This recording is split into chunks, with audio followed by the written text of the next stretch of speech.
Chapter 115.1.1. Yes. I don't care about that. Marco seemed truly indifferent. The honor of a knight had buried many feelings of guilt, even if it meant fighting against his own father's family. Johann looked at Marco with pity. From what he had felt while living together, Marquis Crucho didn't like Marco as much as he thought. Or, to be more precise, he didn't care. It wasn't that there was nothing for an illegitimate child with no rights. Even illegitimate children who received the love of their parents got something. Stephen is a case in point, although the circumstances are a bit different. However, Marco had not received any contact from either the Alguto family or the Marquis Crucho family. It meant they had no intention of paying the ransom.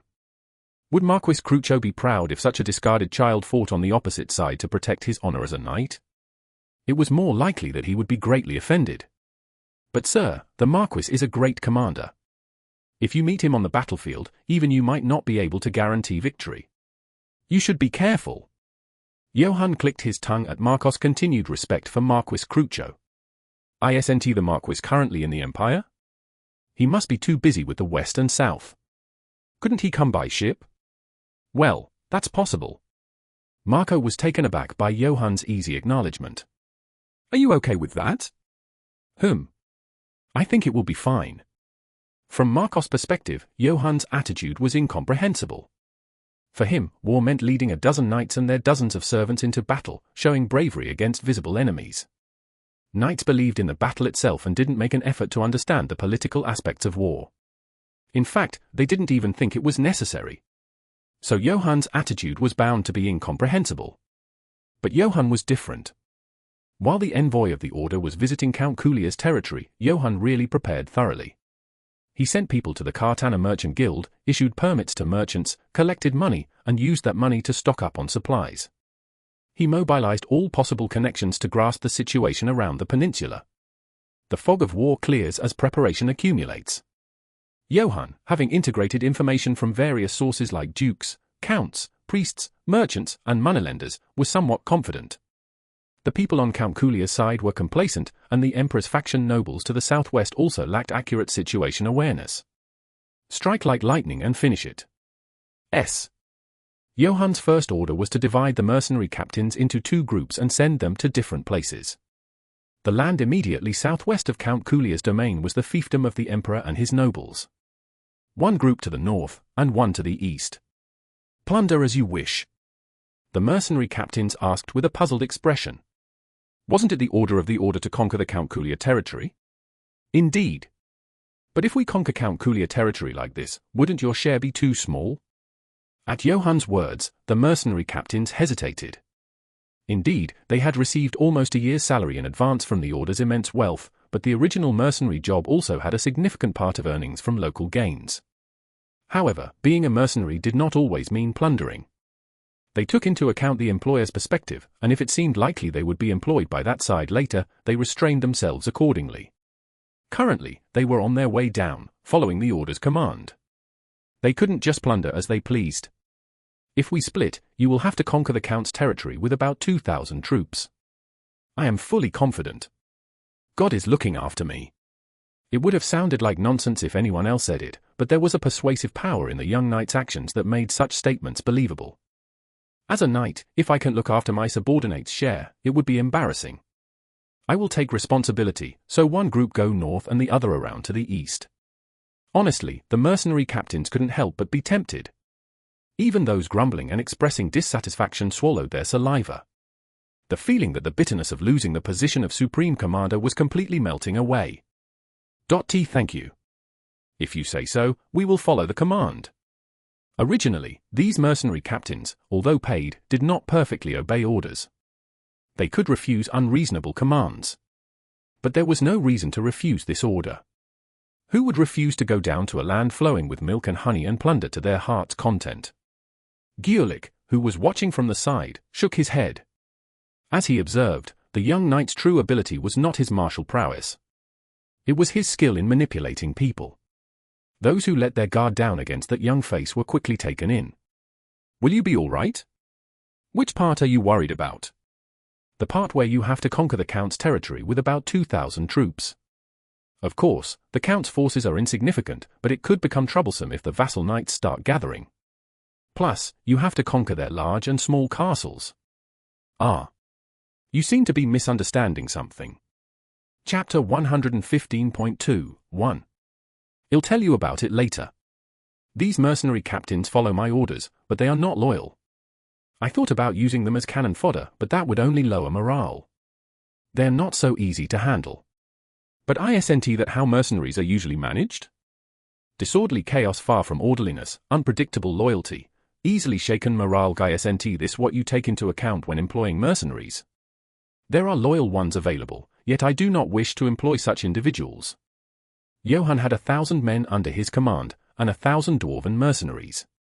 He could easily inflate the number by recruiting servants, merchants, or villagers from nearby towns. I understand. To be honest, I think Sir Knight could conquer the Count's territory with just 2,000 men. Don't be too flattering. Gulick was sincere, but Johann laughed it off. But I don't understand why you sent the mercenaries to attack the southwest before conquering the Count's territory. I mean, the mercenary captains were very unhappy, but what would you have done instead? I would have raided the rogues' den in the forest. They had been defeated once before, and their reputation was infamous, so there was ample justification for it. If they had raided them, the mercenary captains would have been somewhat satisfied. No, that's impossible. It's ridiculous to say that a raid is impossible with 6,000 men. I was surprised to find out that the villagers in the nearby town were helping the rogues' den. They had really won over the people's hearts.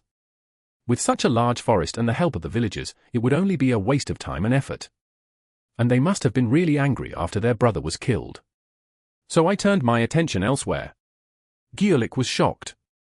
Johann had already calculated everything? It was up to the lord of that fiefdom to raid them, not me.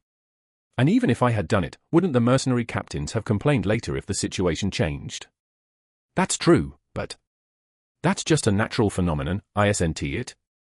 The nobles in the southwest could be angry, or they could call up their troops and suspect your intentions. The empire could send reinforcements. And most importantly, the church would be angry, wouldn't they? Why? Yes? Well, you're not conquering the Count's territory, but you're attacking somewhere else separately. I don't think so. Think about it. If the mercenaries just split up and attacked another fiefdom, what would people think? Would they think I ordered it, or would they think they just acted on their own? Gulick's body was covered in goosebumps. Johann was right. Neither the nobles nor the church would think that Johann had ordered it. It was not surprising that greedy mercenaries who were dissatisfied with their treatment would act on their own. Were all of those calculated? What do you mean by calculated? I thought it would be more trouble to keep them around, so I sent them to draw attention elsewhere. If Johann sent the mercenaries away, he would have an easier time with logistics, his advance would be faster, and only the loyal ones would remain. In addition, he could confuse the enemy. Even if the church's intention was not to occupy, but to hold a trial, they could not withdraw their troops when thousands of people poured into the fiefdom. They would exhaust their strength fighting the mercenaries who had gone mad with greed. That's why I sent the mercenaries. Do you understand? Yes. Then, let's go back to what we were talking about earlier. I said that we need to capture the Count's large and small castles, right? Yes, isn't that right? Since the order issued an excommunication and Johann proposed a punitive expedition, Count Kulia, or rather the acting count, is probably busy summoning her vassals by now. However, this time the situation was a bit different. Since the enemy forces were so large, it was likely that they would rather stay huddled in their own fiefdoms than gather for no reason. If we leave it as it is, we will be constantly harassed and beaten from behind. We will ignore them and march directly to the Count's territory. Danger, it's dangerous. We could be attacked from behind. No. We will use the excommunication of the order as a pretext, and the stupid younger brothers of the Asoda family will stop them. The acting count is going around persuading her vassals about her being a sinner. A war that has been carefully calculated. It even made Gulick feel dizzy, as if the war was over before it even began. The young knight in front of him felt like a monster in human skin. A few families will come out, but we have the Eastern warriors anyway. If they want to fight a guerrilla war, welcome. It seems like you have already prepared, but I have one more question. If the siege drags on, they may change sides, and then it will be difficult to supply. That's why we will march along the eastern coast. The Republic's fleet will support us. I will pledge my loyalty. Thank you for the enlightenment. Your flattery is clumsy, isn't it? Johann treated it as flattery, but Gulick was sincere. He couldn't tell how much his eyes had opened in such a short time. Sigh. Johann kept his promise. After splitting off from the mercenaries, he immediately marched east and began to advance furiously along the coast. The Count's vassals, who were frozen with fear, were taken aback by Johann's army, which passed by without looting or fighting. Johann sent an envoy, waving a majestic holy banner. My guess was wrong. Johann muttered calmly. Not a single one came out.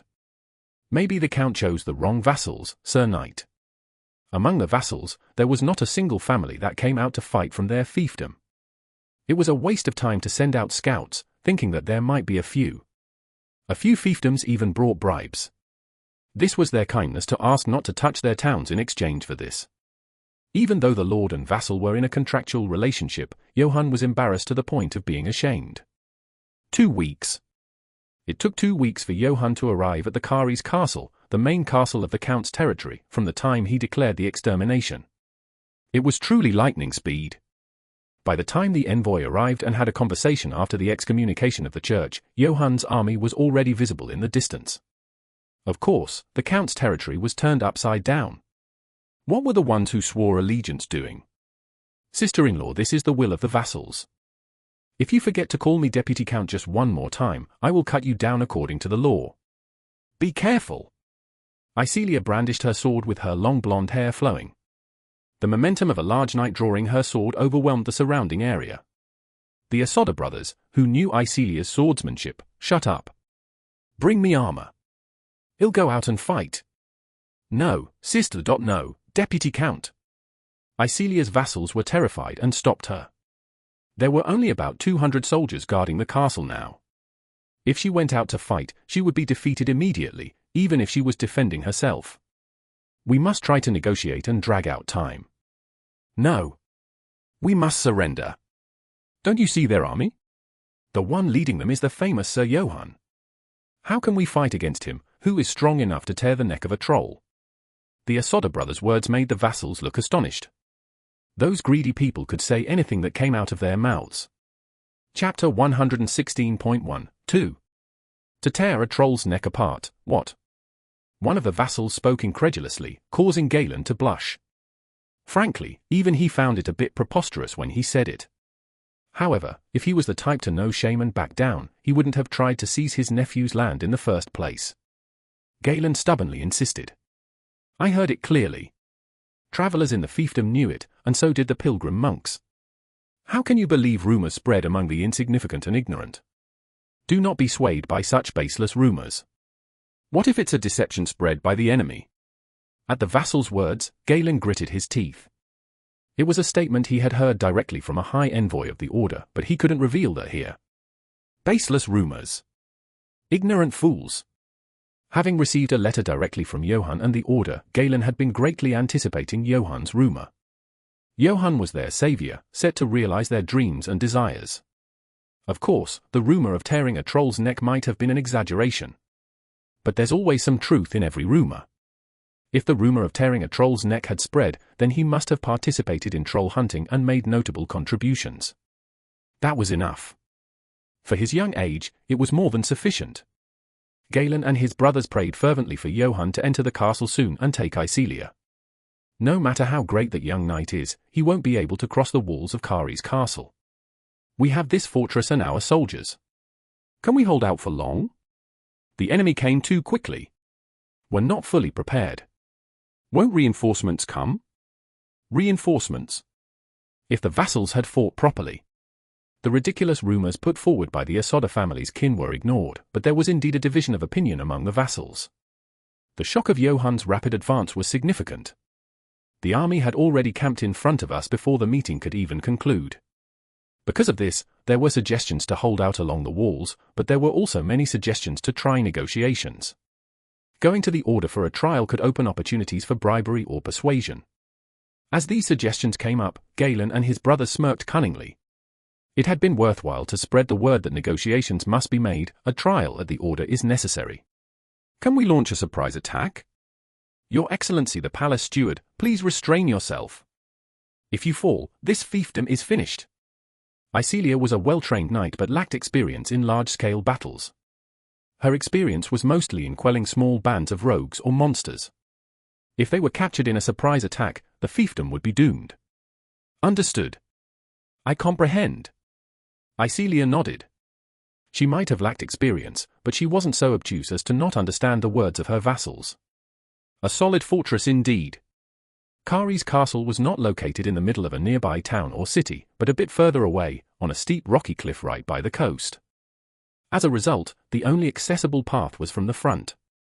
Not to mention, the castle walls were not low, so its defensive capabilities were admirable. It seems this area is prone to frequent attacks. There was only one reason to build a castle on such a cliff, leaving the large towns behind. After all, the Asoda family itself originated from a pagan family that came from the Eastern Empire. Being a strategic point on the sea route meant it was naturally coveted by many. Had Johann also come desiring it? It seems our time to shine has arrived.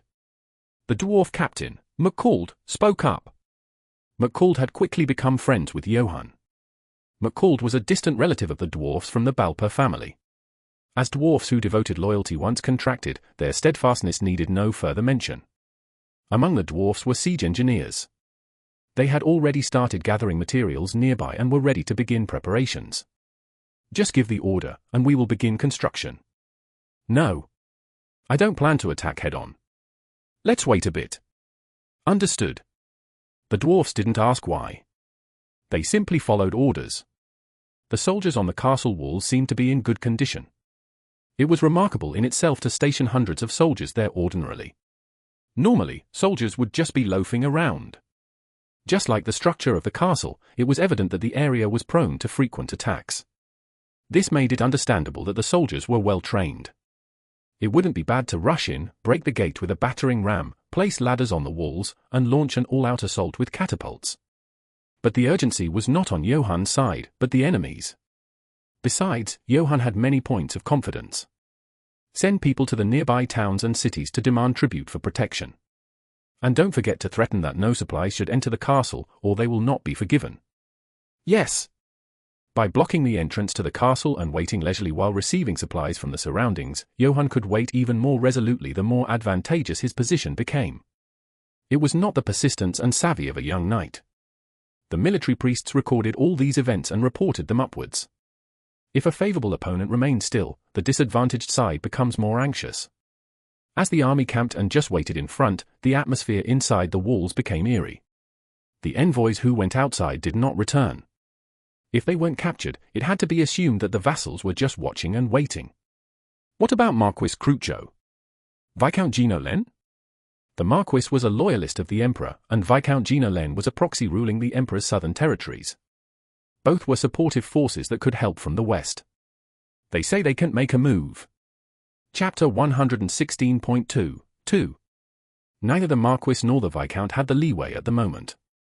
They were in a situation where they were pouring into the Empire, even incurring huge debts. On top of that, mercenaries were running amok in their fiefdoms. In such a situation, relatives of the Asoda family like Galen strongly argued that this matter arose because Icelia's crime was exposed and the order intervened. The situation will be resolved if only Icelia is punished, and a decision was made. Well, just stand by for now. From the perspective of the Marquis and Viscount, as long as the feudal lord remained loyal, they could turn a blind eye to internal power struggles. He'll try to negotiate. Understood. Proceed with that. Icelia spoke with a face full of fatigue. She was originally not trained to be a feudal lord.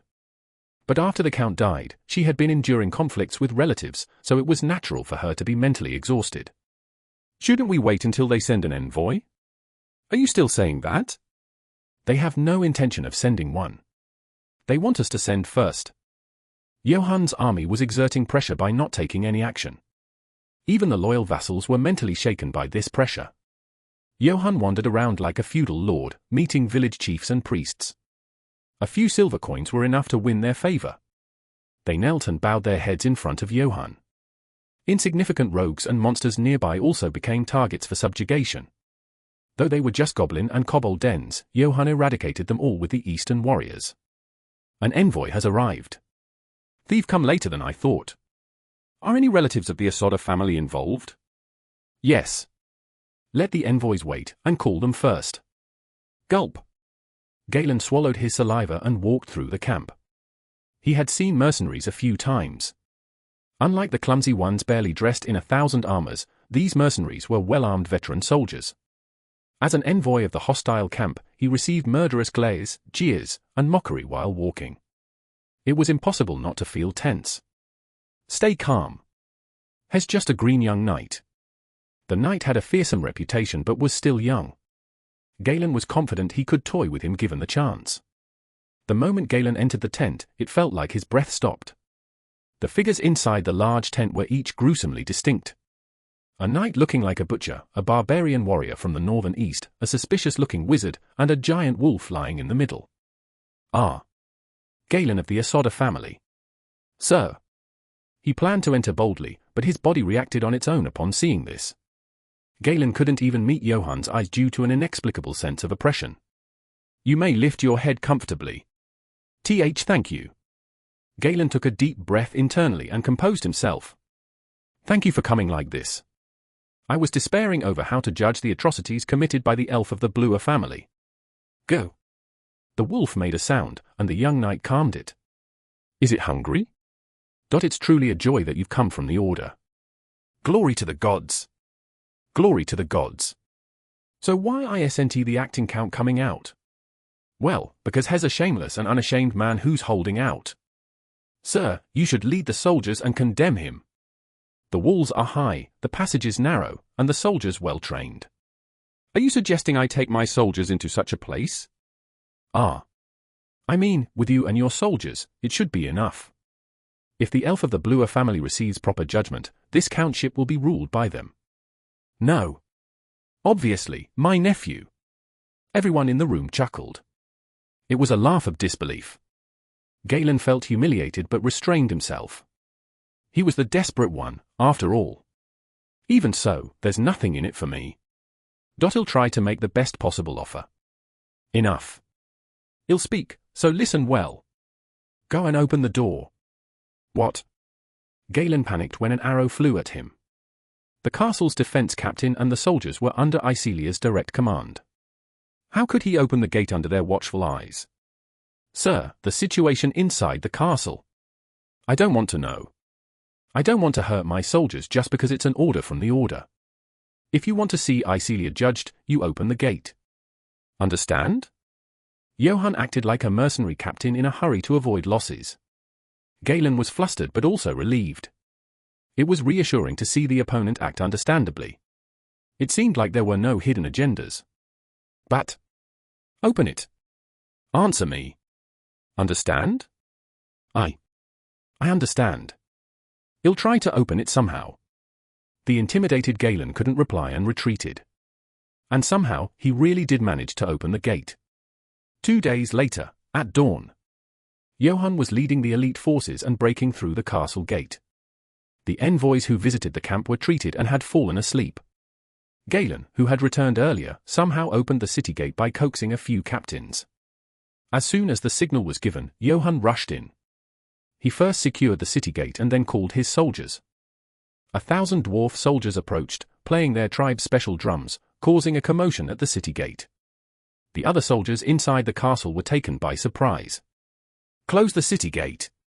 Iselia, leading her soldiers, ran from afar. Already, dozens of people were lined up near the city gate. Some of the captains had betrayed and were standing there, including Galen's face among them. She gritted her teeth and shouted. Traitors! I will kill you. That person is an elf from the Bluer family. You must capture that person. Johann nodded. Anyway, now that the city gate was wide open and under control, it was only a matter of time before the soldiers arrived. Let's go. Johann's horse neighed and dashed forward. Fern, the warhorse that had gained much experience following Johann, was no longer easily scared. It didn't stop even as dozens of soldiers charged at it from the front. This guy. Ah. An elf knight, cursing and glaring at Johann, was flung away. Another soldier trying to stab with a spear was also thrown aside. A soldier pulling out a short sword with a shield was catapulted into the air. Johann, charging like a man possessed, leaped among the enemies and crushed their formation. In front of Johann, the enemies turned from elites to a disorganized rabble. Damn it, that's not human. It seemed like an invisible giant hand was knocking away anyone who approached Johann. Suddenly, Johann realized that there was no one in front of him. He had broken through the enemy lines. Chapter 117.13. Johann turned his head back again. As he looked back, the remaining soldiers screamed and scattered in all directions. Even though the captains tried hard to call them back, it was of no use. After that, Johann's soldiers could be seen surging forward like a tide. Icelia sighed and threw down her sword. It felt like the situation was already over. I surrender? Please, grant me honorable mercy. It took less than 2 hours to seize Kari's castle. Lower nobles trying to flee were captured and imprisoned, and once the flag was changed, the cleanup was almost finished. Johann sat in the castle's audience chamber, surveying those gathered. In principle, Johann was not sitting here as the count. He was a judge and commander sent by the order. Knowing this, the relatives of the Asada family couldn't help but be pleased. How could they not favor the foreigner who would dirty his hands instead of theirs and then leave? However, instead of scolding or insulting Icelia, Johann focused on other tasks. He was occupied with seemingly trivial things like checking the fiefdom's ledger, gathering maps, and talking with the castle's officials like the scribe, treasurer, and slave administrator. Galen of the Asada family wishes to see you. Tell him to wait, I'm busy. Indeed, Johann was busy. Although it would have been easier to just seize the fiefdom by force, Johann was trying to acquire it more elegantly. This required a lot of work. I knew you could do it. No, I should call you your grace now. The envoy from the Republic was the first to arrive at the castle. They spoke of the situation in the southwest and praised Johann's martial skills. When will the port be available for use? He'll grant permission within half a year. Don't worry. The envoys' faces brightened at Johann's firm response.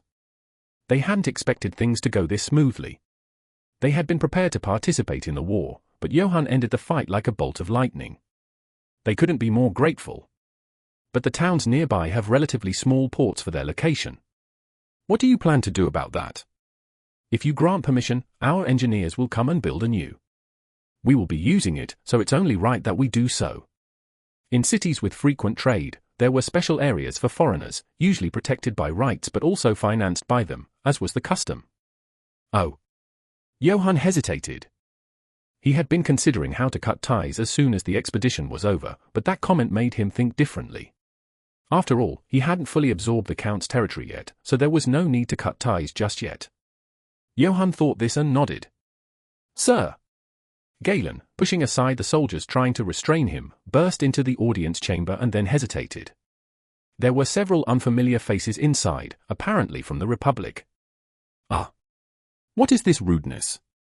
Johann spoke coldly. At his icy words, Galen felt a chill down his spine. I have something to tell you, sir, so I took the liberty of coming here despite the rudeness. Whoever you are, why are you so rude? The Republic's envoy spoke with apparent displeasure. It seemed inappropriate for a lower noble without a title to intrude like this. Take him away and imprison him. Once Galen regained his senses after his outburst, he became compliant. The soldiers grabbed him and dragged him out. The Republic's envoy clicked his tongue and then spoke. If you're going to punish that man, please let me know. I will testify. I appreciate that. After confining Galen, other relatives came and were bothersome. Johann was gradually losing his patience and wondered whether to start by killing these guys first. Once the negotiations were over, everything could be dealt with. Johann endured that way. How is it? For an elf, she's tall and looks tough, doesn't seem like a good opponent. No. I mean, not about appearance, but the negotiation. Ah. Were you talking about that? That should be fine if you just say something. Are you sure you observed properly? Suedig made a face as if he was wronged. He came to see the imprisoned acting count, only to hear such words. Why ask if you won't believe? I can't believe that someone who could withstand the relatives' uproar would readily enter negotiations. Suitig stroked his beard and chose his words. Then he said, "Don't you think they got scared thinking you're a madman running amok?" Sinerna started giggling beside them. Johan had nothing to say. Sinerna stopped laughing and opened her mouth. It's probably because of her child. That's what the relatives do too. Use the daughter to threaten. The first advice from the relatives led by Galen was to use the daughter. They said if threatened with her, he would admit guilt and willingly undergo trial. They should be more worried about themselves. That's right. By the way, would it help to have someone intimidating by your side, Johan? If needed, I'll call. Seems like I can manage alone. Chapter 117.2.3. Icelia sat with a calm expression. When Johan entered, she frowned her eyebrows. He was the knight who had caused a commotion at the city gate. It was a chaotic surprise attack, but the face of that knight was vividly remembered. As a knight, she thought she had lived far from fear while learning and fighting, but that night was fear itself.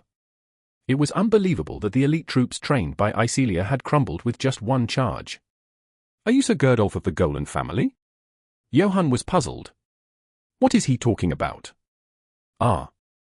Did you mistake me for Gerdolf? Gerdolf is another knight, and I am Johan of the Yates family. Icelia was shocked. She didn't expect the Supreme Commander to be so young. No, rather than that, is it even permissible for the Supreme Commander to personally lead such a reckless surprise attack? Is it appropriate for the Supreme Commander to participate in such a surprise attack? Would a knight shy away from such dangers and avoid honor? Icelia nodded unconsciously. Seeing this, Johan thought to himself. The elven nobles of the Erland kingdom were always beyond Johan's imagination. Sir, I have been thinking while imprisoned. What have you been thinking about? Why did the church take this action? It's clear that other relatives of the Asoda family have accused me. Is that right? If she couldn't figure it out in this situation, she had a problem with her intelligence. Icelia roughly understood the situation. That's right. They wouldn't move without such an accusation. If you guarantee the safety of Amy and Asoda with your honor, I will admit my guilt and cooperate with the trial. So you're guilty? No. If you haven't committed a crime, you shouldn't admit to it. Icelia didn't understand. Why complicate the situation when she's from the Order? And even if I guarantee Amien's safety, the fiefdom will be taken away. The relatives' eyes are already greedy. I'm already prepared for that. That's good to hear. It makes things easier. Johan got to the point. The judgment of the church was also important, but Johan's purpose in coming here was this county itself. For that, Icelia had to cooperate. Icelia looked at Johan with a shocked expression. It was an unexpected proposal. It wouldn't make much sense to lie, so I'll be honest. The countship is destined to fall into my hands anyway. All I can guarantee is the safety of you and your daughter. Then why do I need you? It's different to obtain something easily rather than with difficulty. If it's hard to decide now, I can give you some time. Is that your daughter behind you? A young elf was glaring at Johan. She seemed unaware of the situation but knew who the aggressor was. Johan suddenly found it amusing. A new daughter not even 10 years younger. Not particularly strange. Show some respect. Amien. At Icelia's words, Amien bowed her head. Johan waved his hand nonchalantly. I'm not so narrow-minded that I can't understand a child. Is she training as a knight? No. She has a keen interest in theology and medicine, so I'm letting her learn that. I see. Both are not bad fields of study. Come here. You may go. Hesitantly, Amien approached at Icelia's words. Her eyes were mixed with fear. Johan gifted Amien a malachite necklace. The deep green malachite, known for warding off misfortune and restoring vitality, brought a bright smile to Amien's face upon receiving this unexpected gift. Say thank you, Amien. Thank you. It's nothing much. Although it was a precious treasure, it wasn't something Johan had bought with his money. After all, it belonged to the bishop. If you want, I can let Amien roam free. No. Amien wants to stay here. Amien looked at Icelia hesitantly. It seemed that she was bored of being locked up in a small room all the time. Amien doesn't seem to want to. I understand. You can do whatever you want. Icelia shook her head. She thought Johann was threatening her to pressure her. He was truly a fearsome man. From his ability to command an army at such a young age, to his methods of swallowing up fiefdoms. There were many ambitious people, but only a small number of them were able to pursue their ambitions while properly controlling them. Icelia was truly afraid of Johann. She thought she was less afraid of him when she thought he was just a powerful knight. However, Johann did not think much of it. It didn't seem like he needed to pressure her in the first place, so what kind of threat was that? Look! That's my friend, the wolf. Showing Karamaf, Amian clung to him with a cry of joy. Karamaf shook his body as if annoyed, but Amian, elf-like, climbed on skillfully. Incurious about the name. If it doesn't have one, I'd like to name it. Sorry about that. His name is Karamaf. Sir Karamaf. A fine knight indeed. Johann explained, considering the young elf. Karamaf was worthy of respect, after all. My mother called him a disgraced pariah, a fallen one. I thought so too, actually. Amian smiled as Johann agreed. Children quickly forget and become friends easily. Unlike the strict Icelia, Johann was much more gentle and kind. Of course, this was possible because she hadn't seen Johann's rampage at the city gates. Soon, Icelia contacted them. She had decided to accept the proposal. Greeted by a deeply prostrating Icelia, Johann was taken aback by this unexpected act of submission. Is this some petty trick to spread bad rumors among the servants if they see her like this? I heard you accepted the proposal? Yes. I will do as you wish. Then why don't you get up? As you wish, I will do anything you ask, so please keep your promise. Did you eat something wrong? I asked for cooperation, not submission. Of course, Johann was much more comfortable when the other party complied well, but this was a bit disconcerting. Why is she doing this? Sinerna, who had been waiting outside, poked her head in and asked. Looks like you might need help, Johann? Oh, Sinerna. Do you know why she's acting like this? Here. Give her this iron chain necklace as a gift.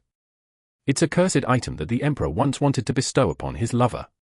Hearing that the trial was finally happening, Galen and his relatives rushed there with joy. They had been so delaying that they had offered bribes several times. Such greedy ones. Why are they so greedy? Didn't those guys have a slightly annoying smile? That's just how those barbarian guys talk.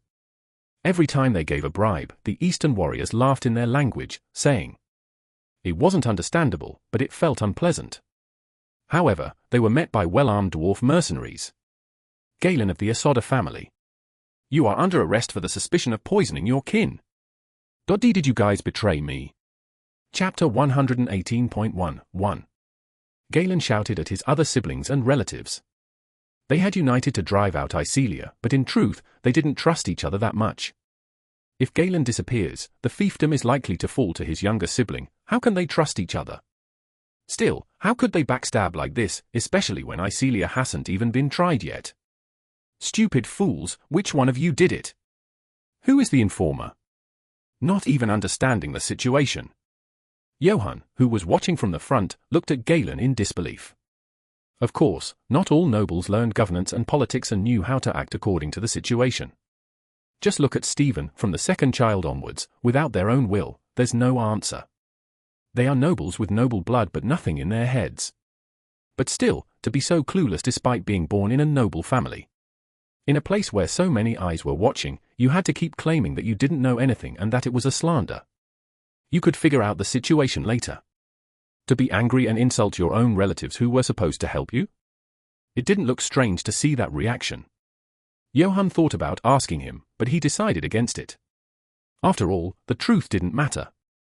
Galen and his relatives would be dragged to the courtroom on charges of patricide, a serious crime.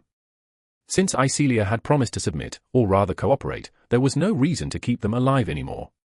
Plus, they were the perfect ones to take the blame for the charges Icelia had received. Galen shouted at Johann as he was being dragged away. Sir!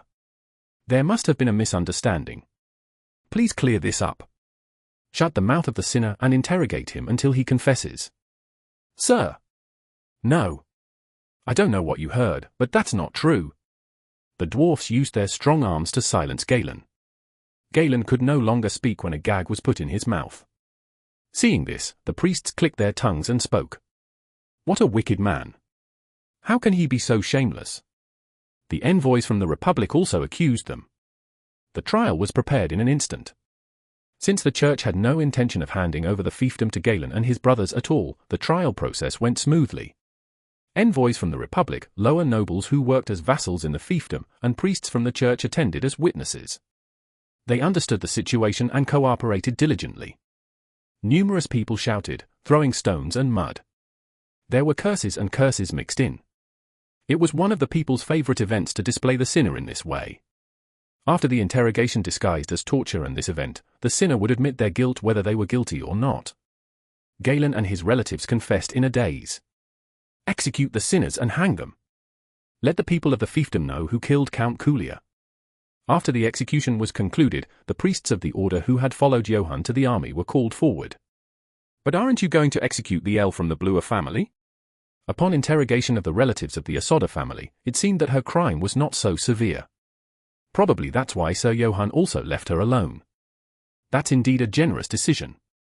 The priests also did not like to kill innocent people forcibly. Now that things had come to this, it was sufficient to rescind the excommunication and send them to the monastery or city. What is the reason for your summons, sir? I have something to say, hence I called you all. Brothers. At Johann's gentle words, the priests responded with bright expressions. This knight respected the priests without regard to their status. Moreover, he was soon to ascend to the position of a count. Not many among the nobility and knights showed such virtue. The nobles were arrogant and knights were violent. They only sought the priests when needed to boast about their faith, but showing it through actions like this was rare. Especially, it was very rare, like Johann, to comfort the priests and people of the temple in the vicinity immediately after seizing a fiefdom and bestowing silver coins on the poor. Please speak, we are listening attentively. Actually, I am planning to marry. Oh, congratulations. The bishop himself will bless you. But who is your partner? Perhaps a noble from the Republic? The priests were slightly worried that it might be a noble from the Republic. The Republic was an ally of the Order, but not a very trustworthy one. They could switch sides according to their interests at any time. If Johann were to marry a noble from the Republic, it was indeed a bit worrying for the Order. No, it's not. Then, is it a noble from the Empire? It is not that either. My lord, we cannot fathom with our limited perspective. Please enlighten us. I plan to marry this elf from the Blua family. The priests froze. Icelia, who had been sitting unobtrusively beside them, suddenly caught their attention. May I ask the reason? Is there a reason for marriage? I fell in love at first sight. The excommunication will also be rescinded, so fortunately, there won't be any problem with the marriage. The priests gaped, blinking. They looked Icelia up and down. They couldn't believe what made Johann fall for her at first sight. She was excessively tall for an elf, voluptuous, and even older than Johann. Her face was beautiful, but that alone seemed too little to outweigh many disadvantages. Frankly, even the former Count Kulia would have married someone else if not for the drawback of being from a foreign origin family. Hey, say something. Me? Chapter 118.2, 1. Aren't you the most experienced among us? No. The eyes turned to the oldest priest, who had taken on the role of assistant priest during this military campaign. He was an outstanding and seasoned priest who had received direct orders from the order's bishop. But even as a priest, there was not much to say in such a situation. Especially to a young person who has fallen in love. Say, is he being deceived? There was a high chance of being met with fiery anger. Johann may have been a devout knight, but that did not mean he was weak. When such a person got angry, it was even more frightening. It was the same with saying that they had committed a sin or that their family was humble. By simply stating that he had fallen in love, Johann had effectively blocked all rebuttals from the priests. No. I mean, do you have anything to say? Congratulations. The priest barely managed to speak. Johann nodded with a pleased expression. I am truly happy to receive such a blessing. Icelia. Aren't you happy? Why, yes. My dear. When Johann embraced Icelia next to him, her body stiffened with fear. Johann whispered in disbelief. What are you doing? Someone might think I've kidnapped you. I know. My dear. Forgive me. At least act properly. At Johann's words, Icelia desperately clung to him. Fortunately, Icelia's usually stiff expression was a help. There was no difference even when she was terrified or tense. The priests suppressed their displeasure at Icelia clinging tightly as if hanging on. So frivolous and indecent. It pained their hearts as if a person they cherished like a child had fallen into corruption. The priests who returned to the temple began to raise their voices when they gathered together. It was that shocking. Why couldn't you say anything? What should I have said? You should have told him he was being deceived, or to think about it calmly. You've never had a love affair, have you? In response to the assistant priest's words, the young priest spoke confidently. Yes, but why is that coming up now? Try telling that to a young man who's in love and has blood boiling. The sword will fly. No, it's lucky if the sword flies. It could even burn more because of the interference. No, Sir Johann is different from those young men. Oh my God. Come to your senses. I know Sir Johann is faithful too. But Hes not a priest, Hes a knight. Even priests who have made a vow to God suffer because of their youthful blood. How can that knight overcome his desires? No matter how much the priests denied it, the person in love did not come back. The priests were troubled. They suddenly realized that Johann was really a flawless knight. He had never once caused trouble within the order. It wasn't for nothing that people said that God had sent him. Seeing that such a perfect knight began to be stubborn, they felt sad rather than angry. We have to report to the order, don't we? He'll write it up and send it in. What do you think will happen? What can we do? We'll just have to wait and see if it doesn't work. It was unimaginable for the order to expel Johann, who was now in control of the troops and was doing well in other areas without any shortcomings. It was of course impossible to excommunicate him again or use coercive methods. Love is said to pass through anywhere, even if it is blocked by the gates and the roads. Are you reciting a poem now? Stop talking nonsense. Sorry. The priests had no idea about the political benefits that would arise from Johann's marriage to Icelia. Johann could now rule the countship with a pretext without the help or support of the order. They just prayed to God that Johann would come to his senses and get out of love. Are you okay? SOSO. But I would like you to act more naturally. If you act like that every time you see me, people around you will be suspicious. Icelia nodded frantically at Johann's words. From the first meeting to now, Johann had been the embodiment of fear. From his strength to his actions of seizing the fiefdom. Icelia could only tremble in fear and desperately try to please him. Every moment was like walking on thin ice. Oh. I'm going hunting with Amian tomorrow. Amian? Why? She wanted to go. Hunting by a noble, not by a hunter, was quite an expensive pastime. It was to release soldiers to surround the area and lure monsters and beasts. Of course, Icelia did not allow such luxury. However, Johann had plenty of bored soldiers under him. He could hunt as much as he wanted. Icelia's face turned pale. Hunting grounds were the best place to kill a noble by accident. Could it be because she didn't act properly in front of the priests? You? I also want to go. You like hunting? Well, you're a knight, so that's understandable. I was careless. Johann said, stroking Icelia's cheek. Icelia nodded, her head going pale. Eastward warriors ran merrily, whistling as they went. They had also heard the news of the elf of the bluer family. Amian swayed as she clung to Karamaf. Now, be careful. Karamaf will also dislike it if you pull too hard. I'm sorry. Hold it gently. Now, that's right. You're doing well. That's like an elf, isn't it? You have a talent for riding. Johann was a fairly good teacher for his innate talent. Amian, who had balanced herself on Karamaf, cackled and liked it. Icelia was confused by that sight. It was a completely different image from what she had been worried about. There was no need to show off that kind of appearance just because Icelia was accompanying her. Moreover, it was natural, not like they had met a few times. Amian. You shouldn't bother Sir Johann. Come here now. Amian looked at Johann with a look of regret. Johann looked at Icelia and said, "It's not too much trouble, can you let her play a little longer?" Oh, okay. Amian was surprised. It was the first time that the strict Icelia had listened to anyone's words so readily. Her eyes twinkled with curiosity. Chapter 119.1. Can you teach me anything else? I don't know. You'll decide after hearing it. The things I'm learning right now are too many. Archery, astronomy, and theology are not even fun. The things that nobles had to learn were numerous and broad. From theology to medicine, law, and history, as well as music and poetry. Of course, as can be seen from Stephen, not all nobles learn these things. If a noble is being raised to be a feudal lord, they prioritize the things that are essential for a feudal lord. If a noble is being raised to be a knight, they prioritize the things that are essential for a knight. Otherwise, they just focus on the things they like. In that sense, Amian was learning quite strictly. She must be learning other things as well. If you don't want to learn archery or astronomy, you don't have to. But you have to learn theology.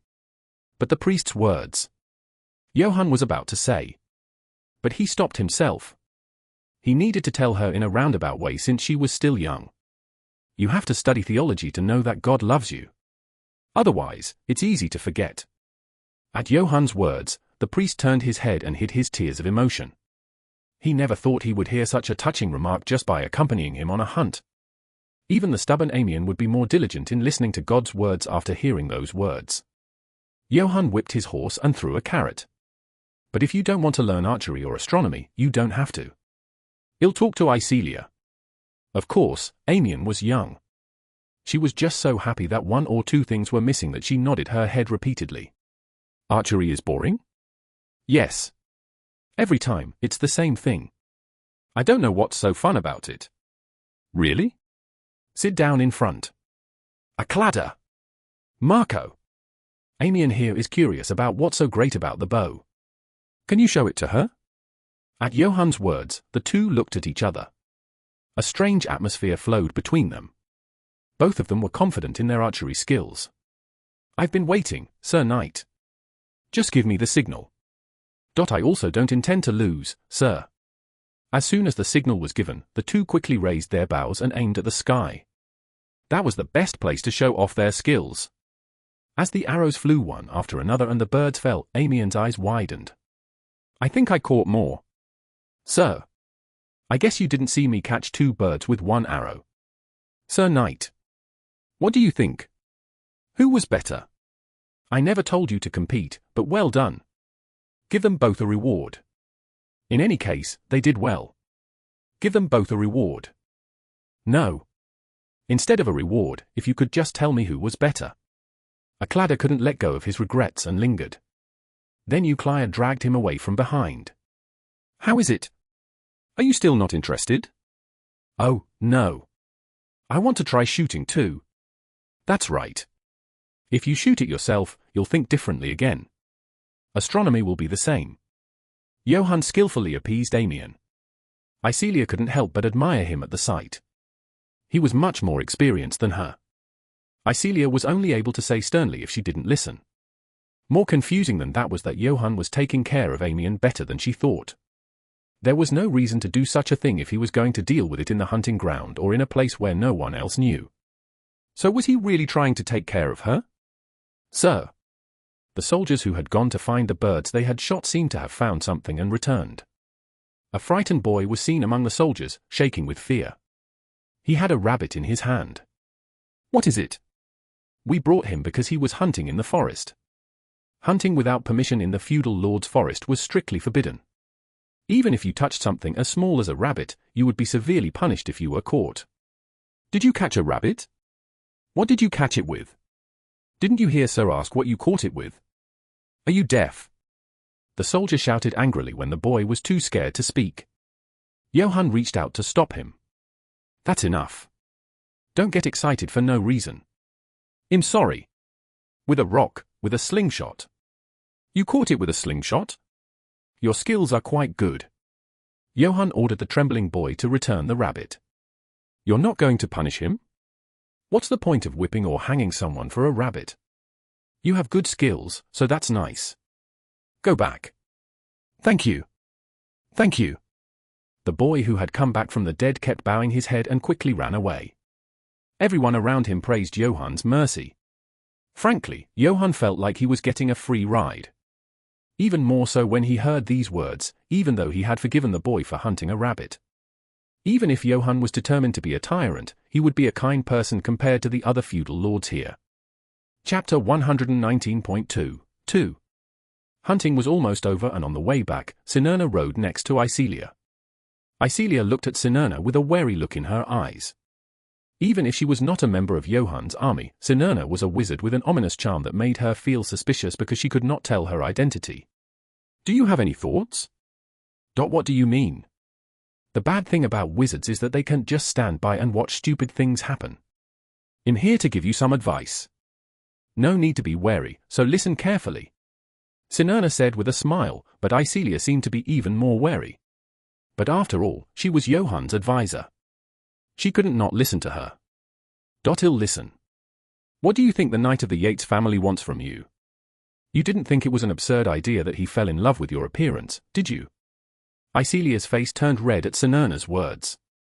She also knew to some extent what the standard of beauty was among elves. She had to be of a decent height and thin, so she was the opposite of her. I know that much. Isn't it necessary to have a stable partner to rule the countship? That's right. You must have been promised that your safety would be guaranteed if you cooperate. You look uneasy, but let me tell you one thing. That promise will be kept. You look like a frightened little bird, but I understand how you feel. It's only natural to be afraid. But think about it calmly. Does that knight look like a man who would break his oath? Has he ever done anything that would make you think that? Sinurna's words were persuasive. Johan was a very conscientious and blameless man, except for his inherent fear. Icelia smiled involuntarily, relieved to hear the words she wanted to hear. Of course, that's only if you cooperate properly. I am cooperating properly. I have not entertained any other thoughts. Sinurna snorted. That's not cooperation. Is it cooperation to sit there like a wooden doll? If you go hunting, you should stick to his side and show it to others. The same goes for the castle. You should stick to him in front of the servants and spread rumors, but if you're so scared and stay in the corner, what kind of rumors will spread instead? If you want the other person to keep his promise, don't make him angry. Acting counts. Everyone has their limits of patience. Icelia's face turned pale at Sinurna's words. Do you know why the emperor tried to put a necklace on his lover? Because the other person committed adultery, isn't it? No. It's because he couldn't give what the other person wanted.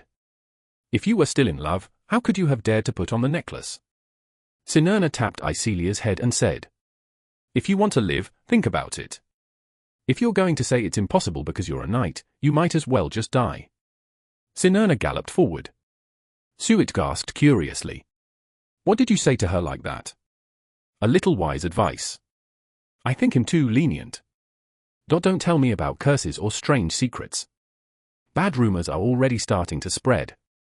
Suetlug's words were true. The reason for the bad rumors was mainly because of the priests. The priests who were torn apart because of Johan were angry and chewed and scratched Icelia. If you only listened to their words, it seemed like Icelia was born with the bloodline of a succubus who could enchant people with her eyes. Of course, these rumors were not very effective, unlike Suetlug's worries. If it were a stranger, it would be unknown, but Icelia was a person who had been in the fiefdom for quite a while. People also had a rough idea of what kind of aristocrat Icelia was. Priests fumed that it was a sin of lust to seek each other on Saturdays or Sundays. People, however, had a knack for picking and choosing what to hear from priests. As a result, rumors spread in a different way. The church sent a long letter. The letter contained similar content to what the priests felt. They couldn't refuse, but they would like to think about it again. If you look at it, you might think the bishops are ex-lovers. Johan smiled and passed it on. The church's actions were as expected. Once the preparations were finished, the procedure proceeded quickly. The priests swallowed their tears and posted a notice in front of the temple, and prepared a festival for the wedding for the people around them. Before the marriage, there were often sharp negotiations over various rights and property contracts, but this was not the case. In fact, Johan was going to get it all. The marriage was basically concluded with the bishop blessing inside the temple. There was a reason for saying basically. There are more things to do after getting married as a feudal lord. He had to provide a banquet for those who gathered and praise his vassals. Record those who didn't come. Now that he had also acquired the fiefdom, he needed to squeeze the vassals who had been standing still while advancing. He also needed to prepare for the cost of the wedding festival and military funds. The best thing at this time was a clueless guy. A guy who doesn't know that his reasons are piling up and just stands still. Sir. Sir. Now, you have to stop and go and unite before God. It doesn't sound strange even if you express it in a noble way. What did you say? No. It's nothing. The conclusion of this ritual was the union performed while the priest and attendants waited outside. This marked its complete end. From Johann's perspective, he wondered. But he had no choice. It was better to adhere to the custom if possible. You seem to have exerted too much strength. It would be better to relax your body a bit. I'm relaxing. My dear. You're still tense. It will hurt if you don't relax more. Icelia nodded her head and took deep breaths repeatedly. Johann, after waiting, clicked his tongue and said, Enough. It'll make you relax. Just stay still. Why? Wait. Wait a moment. My dear. Just a moment. Not long after, a voice began to emanate from inside, weeping with exhaustion from pleasure and screaming, with only one person's voice audible. The priests from the order gritted their teeth and grumbled quietly. Such a lewd and vulgar demoness. Sure. Be quiet. It's disrespectful. Congratulations, Your Excellency. The Republic envoy greeted Johann with a happy face. They gave generous gifts to the wedding. It was a natural investment considering Johann's relationship. How pleasant it would be to have a reliable ally in the southern part of the peninsula. Have you prepared the declaration to send to the Empire? I am preparing it now. As the Count of Kulia, Johann was planning to send a declaration to the Emperor.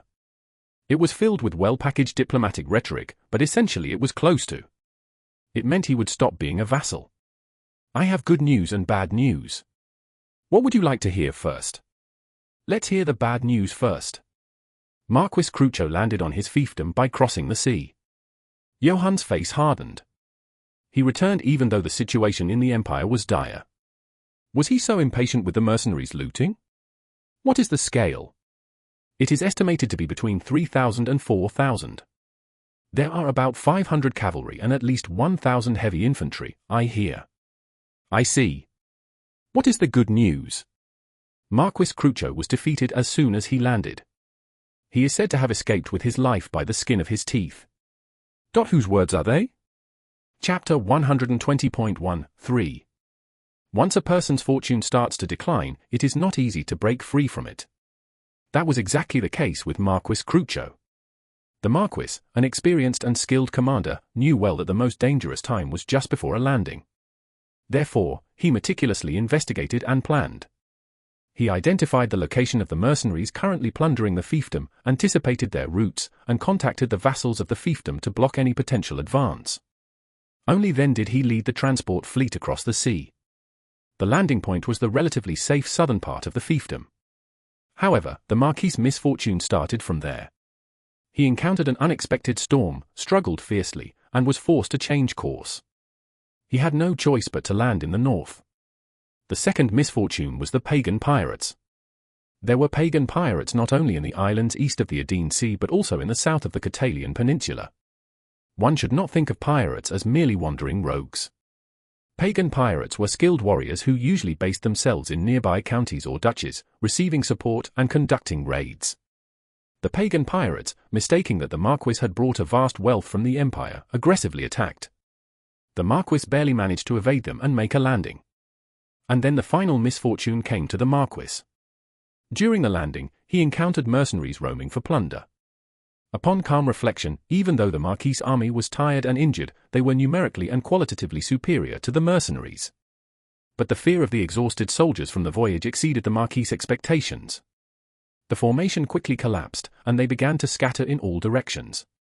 The oblivious mercenaries, not understanding the situation, surged in their confidence and began to attack. As more mercenaries in the vicinity heard the news and converged, even the soldiers who had been holding their ground became terrified. Eventually, the Marquis had no choice but to retreat from the battlefield with his knights. It was a truly absurd defeat. It is said that they encountered pagan pirates and were attacked by mercenaries during the landing. Even so, is it true that they collapsed just because of that? I was surprised as well, but I checked several times. It said that the Marquis' army has collapsed. The Republic's envoy also couldn't believe it and checked multiple times, but the stories they heard were all the same. Could it be that God is punishing the Marquis' arrogance? I see. It didn't sound very convincing, but Johann agreed for the time being. According to the envoy, the Marquis' domain and the Emperor's fiefdom are in complete chaos now. Not only mercenaries but also pagan pirates have landed and are looking to plunder. How will this situation affect Johann? That's a good excuse. Summon the vassals. Since we have a contract, we must adhere to it. When a lord summons, a vassal must lead their troops. It's a condition of their fiefdom. Your Excellency, you should prepare, but there's no need to worry too much.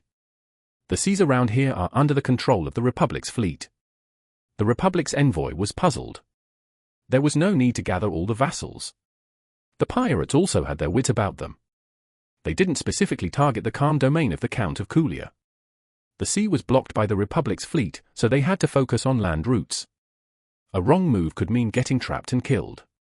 No, pagan pirates are wild and barbaric, and their actions are unpredictable. The help of the Republic is desperately needed.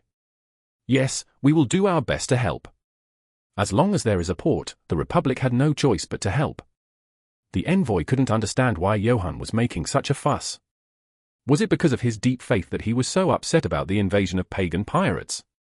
To the people of the Republic, who trade with anyone regardless of the Eastern Empire or others, it seemed like a foolish attitude. However, Johann's thoughts were different. He had been wondering what excuse to use to squeeze the vassals of his fiefdom, and now he had found a good one. The crimes of not showing loyalty during Johann's advance, not attending the wedding, not responding to the vassal summons. It was more convenient to summon all the vassals and discuss right and wrong like this, rather than addressing these three separately. If they accompany Johann in the campaign, they wouldn't dare have other thoughts. When Johann was advancing rapidly, it was a situation where one could take their time, but not anymore. If there is still someone who hasn't grasped the situation after the last wedding, they will be the first to be trampled. The servants rushed frantically to summon the vassals. The Count's vassals were taken aback by the sudden summons. Pagans are invading? Are they Jekyllid scoundrels? Jekyllid is a sizable island in the southwest of the peninsula, known as the Jekyllid Hundred Kingdoms since it was ruled by pagans. As a key transportation hub for both the peninsula and the continent, pagan pirates often docked with the permission of the Jekyllid Hundred Kingdoms. Or were they originally from the Jekyllid Hundred Kingdoms? If it's the Jekyllid, isn't it not urgent for us? Shouldn't the Marquis' land be the priority? But Master, there might be disadvantages if we do not respond to the summons. Didn't you also miss the wedding ceremony? Chapter 120.2.3. There were mainly two reasons for the vassals who did not attend the wedding ceremony. One was the substantial congratulatory money they would have to give if they attended, and the other was a feeling of unease. It took some courage to attend the wedding ceremony of the acting count after having refused her orders. There were quite a few who decided to save their gold rather than risking it on a dangerous endeavor. Of course, they also had something to believe in. Don't worry. That night, or should I say Count Yates now? How long has it been since he became the Count of Kulia? The marriage of Icelia of the Bluer family, the acting count, was a shock to all the vassals. Did Icelia have that kind of ability? He was a knight who came with an army with the support of the church. He could have just taken over the fiefdom of the Bluer family's elves or the remaining elves of the Asoda family by tying them up in a trial. The fact that he went through with the marriage suggests that he was really in love with her. In any case, the wedding has already happened, and now it was time to think about what comes next. No matter how much the church blesses Count Yates and declares him count, the reality is that Johann has not been count for very long. It will take him some time just to figure out the situation. This situation was like a blessing for the vassals. A count who came from outside with no experience in governing? He would have no choice but to rely on the vassals for many things. But Master, you didn't respond to the previous summons, and you didn't respond to this summons either. That's the excuse. What a stupid fool. There were more than a few who didn't respond to the previous summons, right? They won't punish them for that. Rather, the Count will be wary of his vassals. Johann was underestimated, didn't fully understand the situation, or tried to show off his guts by not responding to the summons with various excuses. Fortunately, those vassals were few in number. Most of the vassals responded to the summons. I don't think the Count will ask for my sins. I just followed the church orders. Yeah. In following the summons. But just in case, you never know what the world will bring, do you? Even if the new Count is young and inexperienced, he can still attack a fiefdom with his army. I hope he won't do that, though. My dear. May I say something? Anything. Johann kissed Icelia on both cheeks and then stood up. Icelia blushed. She was still not used to such expressions of affection. There's no need to do that with the servants around. Icelia thought Johann was naturally spreading rumors by showing this to the servants or slaves. The deeper their relationship, the more it would help in governing the fiefdom. I do it because I want to. That. No. What do you want to say? The fiefdom's silver reserves are not that plentiful. It will not be enough to entertain the summoned guests, so are you planning to raise taxes? Icelia asked carefully. She was even more careful because she did not want to seem like she was overstepping her bounds as Johann's wife. However, Johann did not seem to mind. No. I've only been granted a title for a short time. Would it be wise to raise taxes and risk being cursed? I plan to use someone else's money. Johann then made it clear what he meant by someone else's money. Johann had a reason for checking the fiefdom ledger as soon as he arrived. After the wedding ceremony, he had been spending all of his time investigating the state of the fiefdom. With the help of merchants, a new ledger written in Eastern numerals was completed, and it revealed individuals who had been skimming off the top. Johann generously forgave them all. As long as they paid several times the value. They wept tears of gratitude for Johann's mercy. It was a bit odd that they wet their lower halves, but it was probably tears of joy. In Johann's view, the Count-led system operating with the Count and his subordinate nobles was the epitome of backwardness. It was a complete mess. Johann placed trustworthy people as treasurer and scribe and had the fiefdom's accounts and ledgers rewritten. He quietly threatened and extorted wealth from greedy priests who had accumulated riches. Bishop Biagione's help was significant. He had a knack for recognizing his own kind. Once this work was almost completed, the vassal summoning was also finished. It seemed that everyone expected had arrived. How dare you not respond to the summons? The vassals, who had brought between 10 and dozens of men each, were awestruck by the array of what seemed to be thousands of troops. The numbers were impressive, but the quality was even more so. They were well-armed heavy infantry, not conscripts or slave soldiers, and there were also many cavalry. They hadn't realized it when they saw the army swiftly marching through their territory, but now that they saw it with their own eyes, they broke out in a cold sweat. Those Eastern barbarians too. Sir. Are you deaf? Why did you not respond to the summons? But the most terrifying thing was the young Count who had just taken office. The vassals, who had never faced Johann before, were shocked to the core. The giant wolf at his feet, the retainers glaring at him from all sides, and above all, the overwhelming presence he exuded. There is a saying that the eyes show the strength of the soul. Johann's eye subdued the souls of the vassals with their fierce and powerful strength. Once they met his gaze, the vassals could not raise their heads. I am ashamed and embarrassed because I was sick. Please punish me. Raise your head. I will forgive you. Win glory in this battle to wash away your shame. Johann treated his vassals differently. He treated those who attended his wedding the most warmly, and those who came quickly and presented gifts of congratulations the next most warmly. Those who arrived late had to listen to more rebuke. Of course, he did not take back their fiefs if they responded to his summons. He made them pay some gold, but it was a cheap price compared to the fief. The vassals, who were frozen in fear, sighed in relief. This was the best possible outcome. Now, their duty as vassals was fulfilled if they remained in their place during the summons period. Vassals were free if they served under their lord's banner for the specified number of days each year. They did not always fight when they were summoned. The summons was the lord's right, and lords sometimes summoned their vassals even when there was no fighting to show who was the master. Gerdulf. Take 8 banners and go to recover the fiefdom of Lord Eduel. A cladder. Take 6 banners and go to recover the fiefdom of Lord Barisi. Gierlich. However, Johann broke everyone's expectations and took the initiative. His opponent was not the pagans, but the vassals. Those who dared not respond to the summons. Those who swore allegiance to me before God have broken their promise and insulted my honor. If the lords are loyal, let them show me their loyalty. The vassals looked at each other with dismay. They felt Johann's intention. Anyone could see it. This was a loyalty test. Those who were called out with banners were all those who were late to the summons, weren't they?